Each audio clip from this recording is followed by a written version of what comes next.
जो भी इस क्रोध का कारण है, अब वही इसके परिणाम का भागी बनेगा। मैं तो उसे मसलने के लिए आतुर हो रहा हूँ।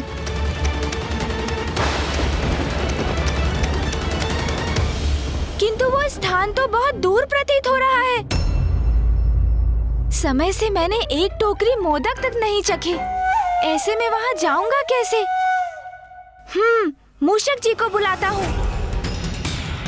मूषक जी, मूषक जी, ये जिसका भी दुष्कृत्य है उसे अब उचित दंड दूंगा मैं। प्रभु,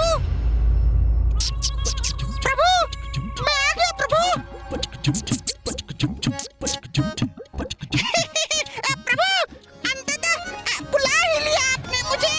मैंने नहीं बुलाया, किसी को नहीं बुलाया मैंने। नहीं बुलाया? अर्थात प्रभु, अभी तो आपका स्वर सुना मैंने। कैलाश में इतना सुंदर दिवस था आज। मैं भोजन से तृप्त होकर उपवन में विश्राम कर रहा था प्रभु। आकाश में मेघों की सुंदर आकृतियां देखकर प्रकृति का आनंद लेते हुए मैं बस निद्रा में खोने ही वाला था और तभी आपके स्वर मेरे कानों में गूंजा। मूषक जी, मूषक जी। मैंने कहा ना, मैंने किसी को नहीं बुलाया। प्रभु, आप बुरा मत मानिएगा, किंतु इन दिनों आपको क्रोध बहुत आ रहा है प्रभु। मूषक जी, एक और प्रभु। प्रभु, मूषक जी, आप यहाँ क्या कर रहे हैं? कितने समय से पुकार रहा हूँ मैं आपको। आप मेरे मार्ग से हटने का कष्ट करेंगे?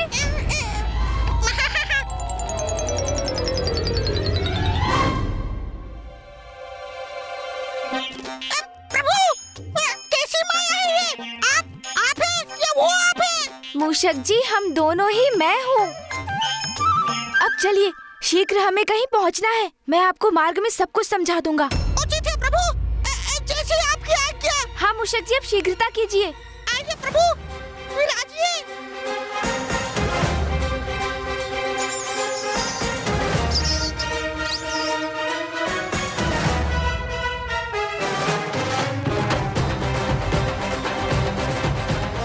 अब मैं ऊपर जाकर देखता हूँ।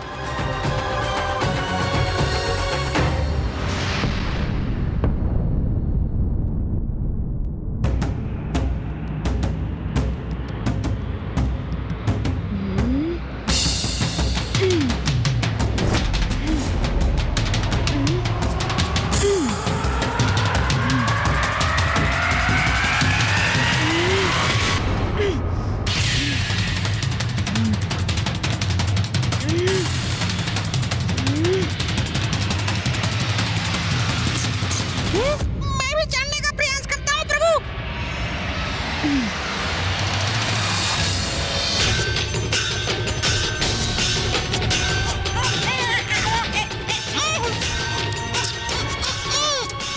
चलिए मूषक जी, प्रभु, प्रयास कीजिए। क्या हमारा वहाँ जाना आवश्यक है प्रभु? ये चढ़ाई चढ़ना मेरे लिए संभव नहीं। और थोड़ा बल लगाइए मूषक जी, साहस रखिए, तभी चढ़ना संभव हो पाएगा। चलिए मूषक जी, आगे बढ़िए। मूषक जी, थोड़ा और। मूषक जी, शीघ्रता कीजिए और प्रयास कीजिए। मैं अपने अन्य स्वरूप में शिखर तक पहुंच चुका हूँ। मेरे अन्य स्वरूप पर दृष्टि बनी रहे, ये अनिवार्य है। हाँ प्रभु। शीघ्रता कीजिए मूषक जी, शीघ्रता कीजिए। प्रभु, आगे बढ़िए।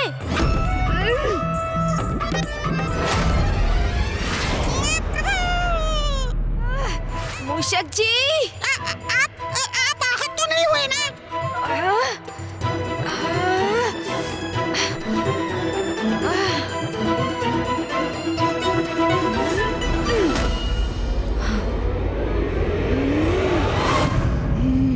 मूषक जी को उलाहना मत दो, इसमें उनका कोई दोष नहीं है। मुझे ज्ञात है कि तुम क्रोध से आवेश आवेशित हो रहे हो। किंतु मेरा सुझाव है, गहरी सांस भरकर तुम अपने क्रोध पर नियंत्रण करो।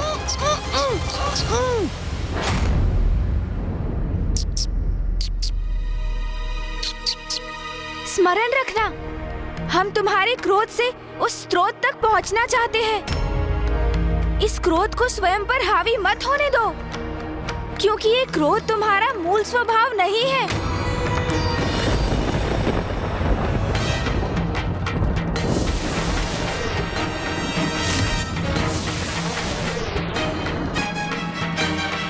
वो देखो वहां।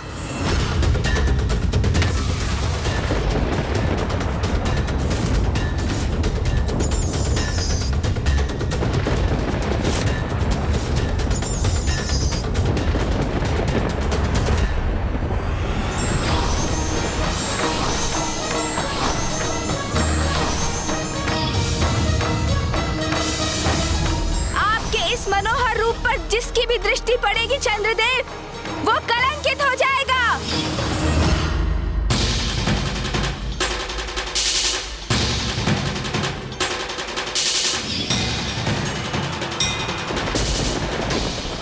वही लाल ऊर्जा।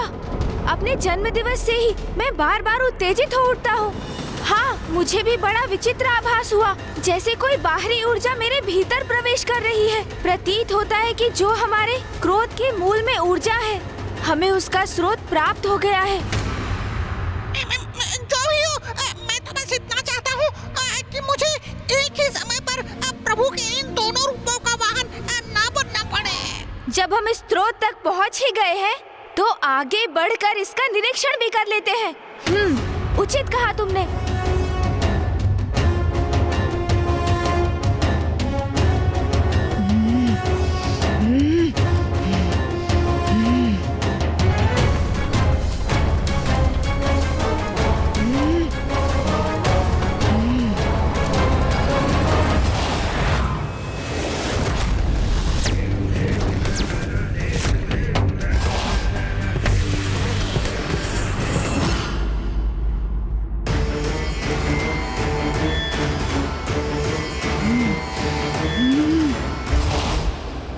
मुझे अपने क्रोध को नियंत्रण में रखना ही होगा।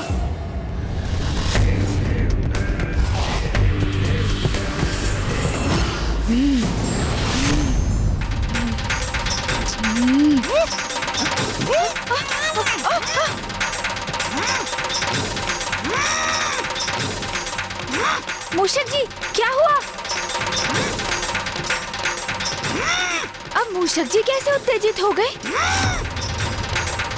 मूषक जी! अरे मूषक जी, ये क्या कर रहे हैं?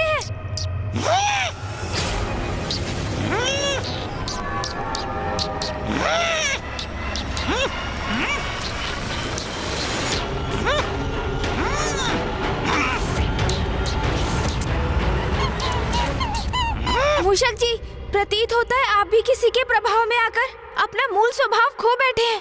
इस खरे को क्षति मत पहुंचाइए मूषक जी, जाने दीजिए इसे।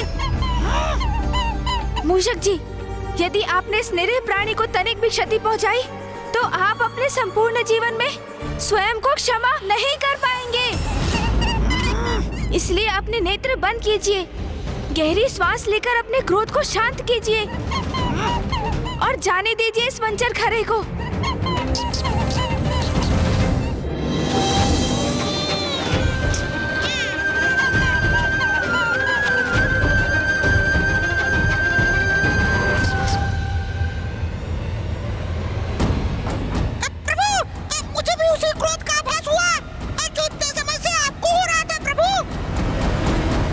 मेरे विचार से तुम्हें और मूषक जी को यहीं रुकना चाहिए। ये ऊर्जा विध्वंसकारी है, इसका प्रभाव तो अब मूषक जी भी झेल चुके हैं। यदि तुम सब और आगे बढ़े तो कदाचित इस ऊर्जा के प्रभाव से प्रभावित होकर कुछ अनिष्ट भी कर सकते हो। मैं ही आगे बढ़कर देखता हूँ क्या रहस्य है इसके पीछे। तब तक तुम यहीं रुको, उचित है। तब तक मैं और मूषक जी वहाँ से निगरानी रखेंगे।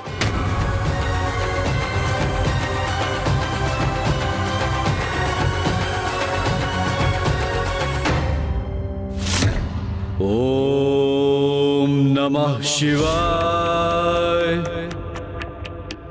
ओम नमः शिवाय।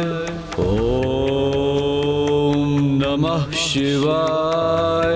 ओम नमः शिवाय।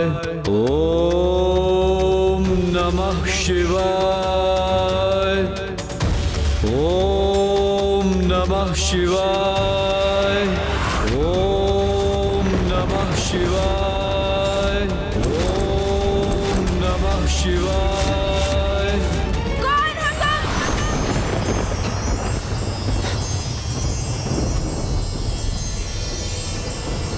कौन हो तुम? कौन हो तुम जो यहाँ आकर मेरे तप में व्यवधान डालने का दुस्साहस कर रहे हो? मैं गणेश।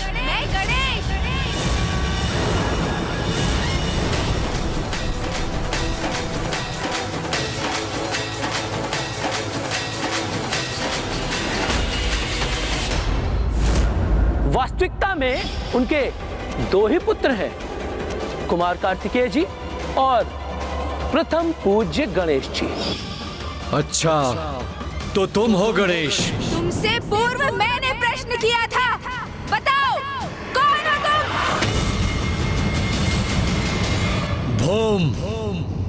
भोम हूं मैं।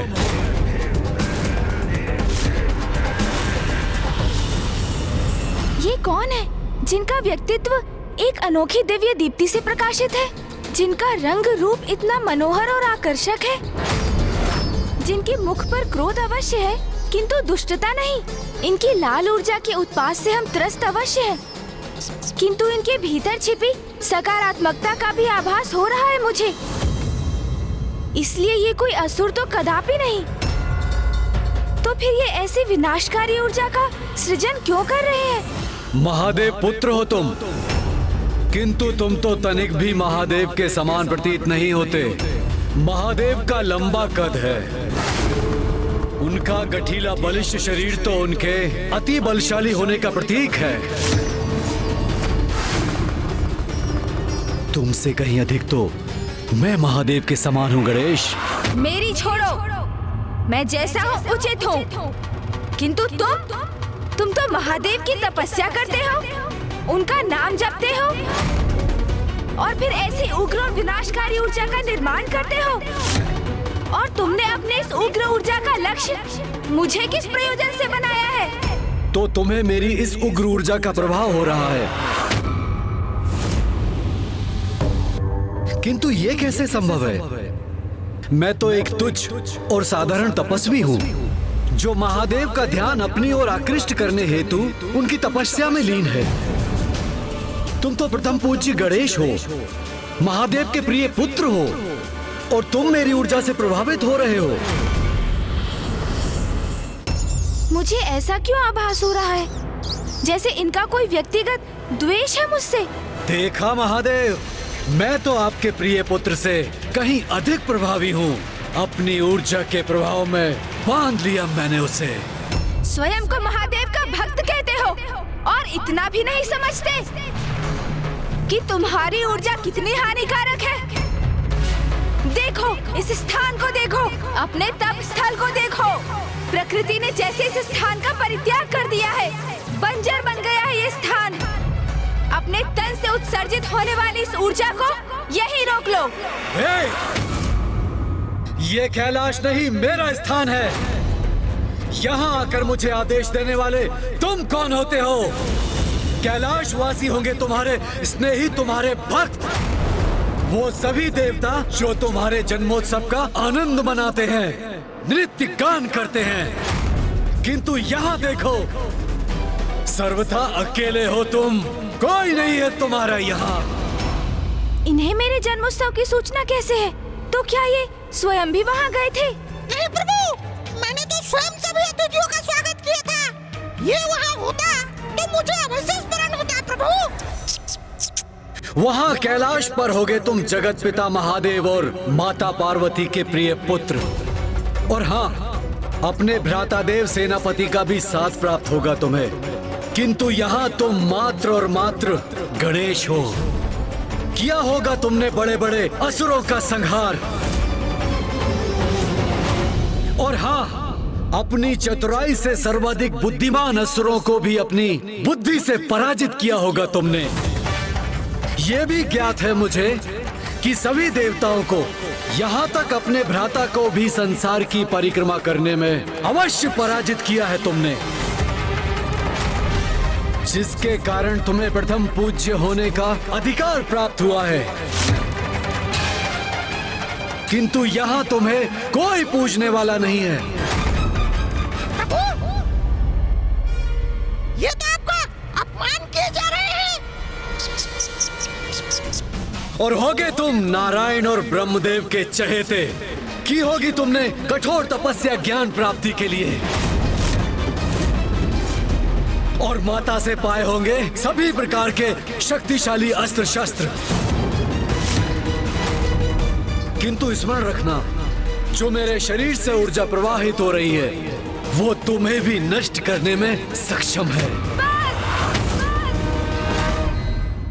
गणेश, अपने क्रोध पर नियंत्रण रखो, शांत हो जाओ। जैसे किसी बवंडर में तीव्र वायु का प्रवाह होता है, उसी प्रकार तुम्हारे भीतर प्रबल क्रोध प्रवाहित हो रहा है। ये तो ज्ञात हो गया था मुझे, किंतु अब मुझे तुम्हारे भीतर अंतहीन ईर्ष्या का भी आभास हो रहा है। ईर्ष्या?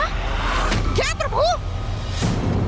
प्रभु, क्या है ये ईर्ष्या? मूषक जी, ईर्ष्या तो वो भावना है जो किसी वास्तविक अथवा काल्पनिक अभाव के बोध से उत्पन्न होती है, और जिसका आभास तभी होता है जब हम किसी से अपनी तुलना करते हैं, और हमें इस बात का क्षोभ होता है कि जो अन्य किसी को प्राप्त है और जिससे हम भी योग्य हैं, हम उससे वंचित हैं। किंतु ऐसा क्या है जो मेरे पास है और इनके पास नहीं? प्रभु, मुझे ज्ञात है आपके सूंड। क्या मूषक जी? प्रभु, ईर्ष्या का तो कोई भी कारण हो सकता है ना। अब देखिए, आपके पास सूंड है, उसके पास नहीं। और ये भी संभव है कि आपके बड़े-बड़े लटके कान, उन्हें देखकर इसके भीतर ये भावना उमड़ती हो। ओहो, आप समझा प्रभु। कदाचित मेरे ही कारण ये सब हो रहा है। उसे इस बात की ईर्ष्या है कि मैं आपके साथ हूँ प्रभु, उसके साथ नहीं। ओहो, कितना मूर्ख है वो। मैं अभी जाकर उसे सब स्पष्ट कर देता हूँ प्रभु, समझा देता हूँ उसे। सावधान मूषक जी, उनके पास 4 हाथ हैं और वे एक अत्यंत प्रवीण योद्धा भी प्रतीत होते हैं। किंतु मेरे प्रति इतने ईर्ष्यालु क्यों है ये भौम? कौन है ये और क्या है इनका वास्तविक परिचय? मुझे तो ऐसा प्रतीत हो रहा है कि ये कोई सदात्मा ही है जिसे उनकी ईर्ष्या ने भटका दिया है। कदाचित ये ज्ञात करने के लिए मुझे ही वहाँ जाना होगा, और इससे भी अधिक ये ज्ञात करने कि वो मुझसे इतना क्रोधित क्यों है। प्रभु, मैं तुम्हें एक अंतिम चेतावनी दे रहा हूँ, रोक दो इस ऊर्जा को, अन्यथा क्या करोगे तुम? मेरे बारे में इतना सब कुछ ज्ञात होने पर भी ये प्रश्न तो मुझसे पूछ रहे हो। मेरे सभी प्रश्नों के उत्तर इस पुरुष की पहचान से ही उजागर हो सकते हैं कि कौन है ये।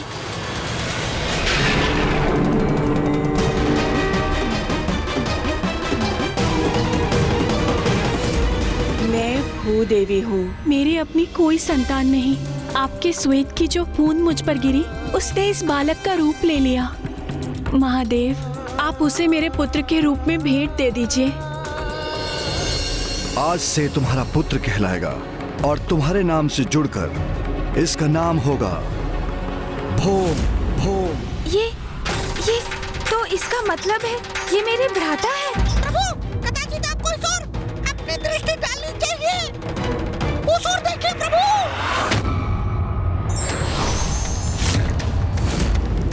बस इतना ही?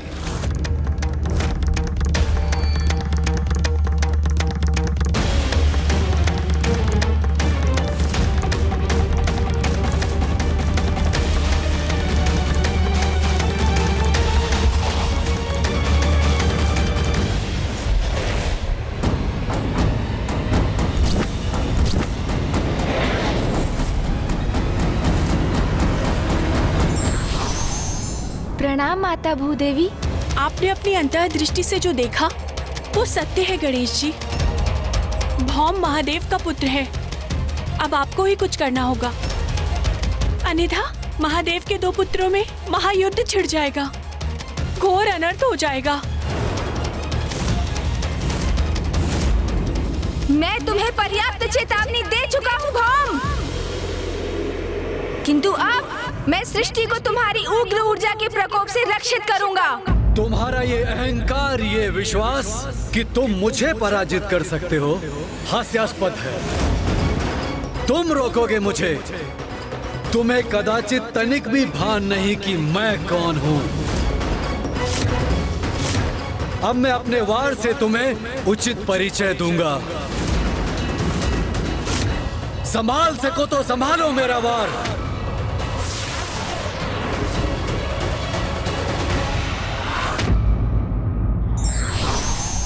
किसी भी अपरिचित परिस्थिति से सामना होने पर हमें सोच विचार कर शांतिपूर्वक प्रतिक्रिया करना चाहिए।